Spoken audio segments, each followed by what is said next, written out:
El método científico generalmente es definido como el método de estudio sistemático de la naturaleza, que incluye las técnicas de observación, reglas para el razonamiento y la predicción, ideas sobre la experimentación planificada y los métodos de comunicar los resultados experimentales y teóricos.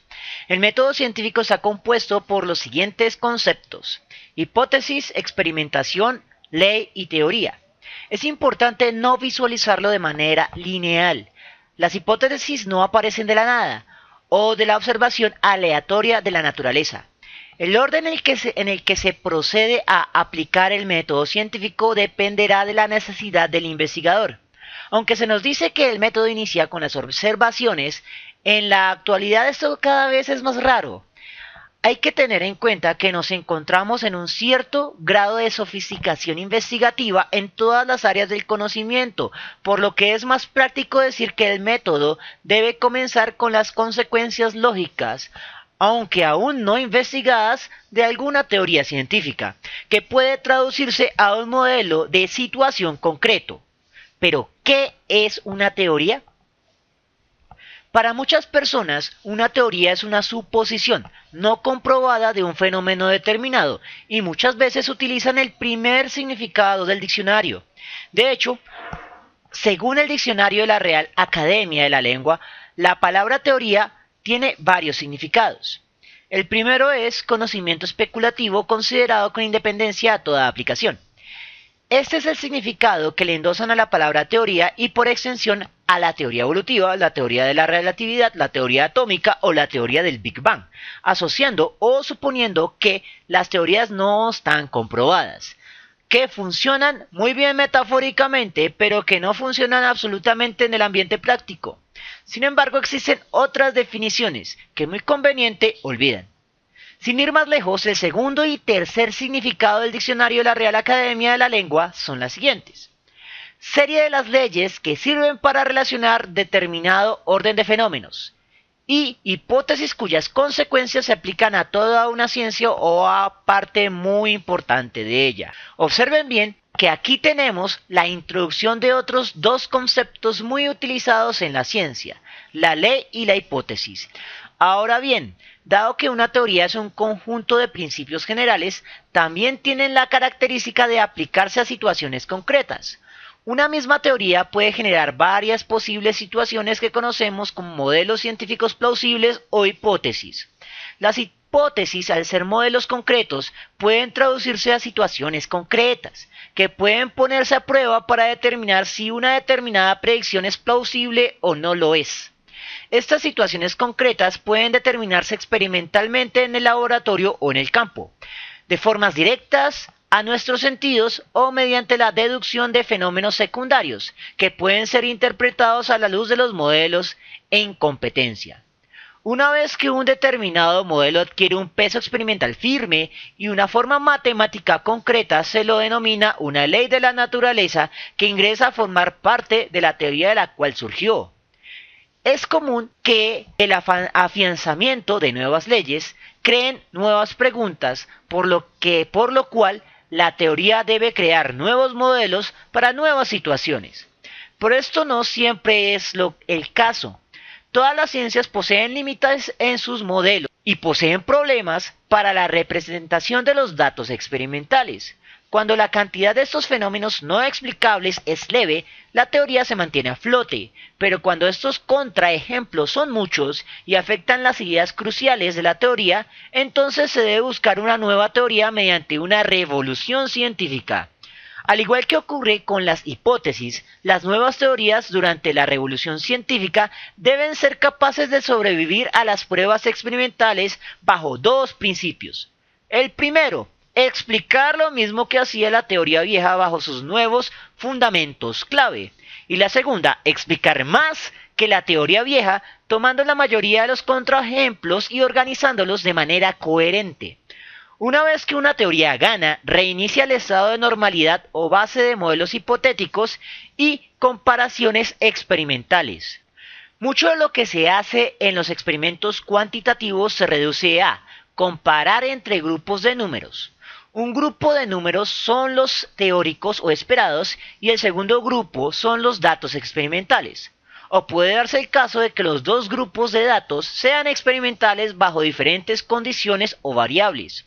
Aunque teóricamente un conjunto de números al medir la misma variable de la misma manera debería arrojar el mismo valor, en la realidad lo que se obtiene son valores cercanos, pero no exactamente iguales, por lo que se genera el problema de la subjetividad y el punto de vista. Al ser números, decir que casi se parecen no nos sirve. Eso nos lleva a la pregunta, ¿cómo determinar de manera objetiva que un grupo de números es diferente o parecido a otro? Para responder a esta pregunta usamos la estadística, la cual es una rama de las matemáticas y del cálculo integral. Los científicos usan la estadística debido a que aún las medidas de fenómenos invariables poseen variaciones debido a errores en el uso de las máquinas o al error intrínseco que posee un instrumento. Aun cuando todo es igual, el ambiente y el operario introducen una fuente de variabilidad. A la variación introducida por las máquinas y los operarios lo denominamos ruido.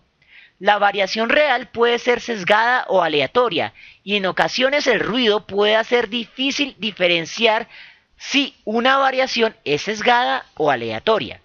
Y allí es donde entran las herramientas estadísticas. El objetivo de desarrollar y mejorar nuevos aparatos de medición en ciencia es reducir la cantidad de ruido y lograr mediciones más repetibles que apoyen al método científico. Sin embargo, la pregunta real no es la estadística o los instrumentos, sino cómo justifico el método científico. La ciencia es una forma bastante única de trabajo y se encuentra sujeta a una serie de condicionamientos que vimos en secciones anteriores. Otras áreas académicas comparten con la ciencia la práctica de hacer observaciones y realizar preguntas. Sin embargo, los científicos se distinguen por lo que ellos hacen con estas observaciones y en cómo responden a sus preguntas. Los datos son siempre sometidos a un análisis estadístico apropiado y este paso es crítico para poder determinar la probabilidad de certeza o la falsedad de las hipótesis planteadas durante el método científico. El método científico es el método más poderoso que han encontrado los seres humanos para aprender acerca del mundo natural y cómo es que éste funciona, cómo funciona. La religión por lo general ve al mundo bajo un esquema moralizante, mientras que la ciencia ve al mundo como una herramienta. Y aunque bajo nuestra crianza ver las cosas como herramientas es visto como malo, los virus son un ejemplo claro. Ver al virus como algo de lo cual debemos extraer un comportamiento moral y detenerse allí impediría verlo como una herramienta para curar a otras enfermedades como el cáncer. Las explicaciones científicas de los fenómenos naturales mediante mecanismos naturales son objetivas y confiables, no se deben tanto a que estén basadas en hipótesis que han sido propuestas de modo tal que sean medibles y poseen el potencial de ser rechazadas mediante otras observaciones o experimentos. El verdadero justificador de todo el discurso científico natural es que en la práctica funciona, otorga poder más allá de la fe. Los científicos deben exponer claramente los métodos empleados en sus investigaciones de modo tal que otros colegas puedan repetir sus resultados y en consecuencia crear métodos repetibles por todos que otorgan a la comunidad dominio sobre algún fenómeno determinado. Aunque no todos los experimentos son replicados, los que son sorprendentes o controversiales son sujetos de verificación independiente y por lo general más de un grupo de investigación se encuentra trabajando en el mismo problema. Los científicos de todo el mundo comparten este proceso mediante la publicación en revistas científicas indexadas de alto impacto como Science, Nature, Journal of Biology, Journal of Microbiology, entre muchas otras. Si uno distingue los métodos de la ciencia, se puede identificar la ciencia verdadera de lo que no lo es. Por ejemplo, otras áreas académicas y de estudios sistemáticos son el arte, la música o la literatura, Sin embargo, estas no utilizan el método científico para establecer los hechos. La religión no es una ciencia, aunque históricamente varias religiones han intentado explicar fenómenos naturales mediante causas sobrenaturales o metafísicas. Esos eventos naturales podían ser inusuales patrones climáticos, malas cosechas o epidemias. La mayoría de estos fenómenos eran en su época misteriosos. Ahora pueden ser explicados mediante causas naturales en términos de principios científicos. El poder de la ciencia se deriva de una objetividad sin compromisos externos y una dependencia absoluta de la evidencia para dominar la naturaleza como un instrumento, lo cual se desprende de datos reproducibles y cuantificados. Las explicaciones religiosas, espirituales o metafísicas de los fenómenos naturales y físicos pueden ser coherentes y satisfactorias para una persona que comparte este punto de vista, pero no son reproducibles, no son cuantificables, no pueden ser dominados como herramientas y por lo tanto no son científicas.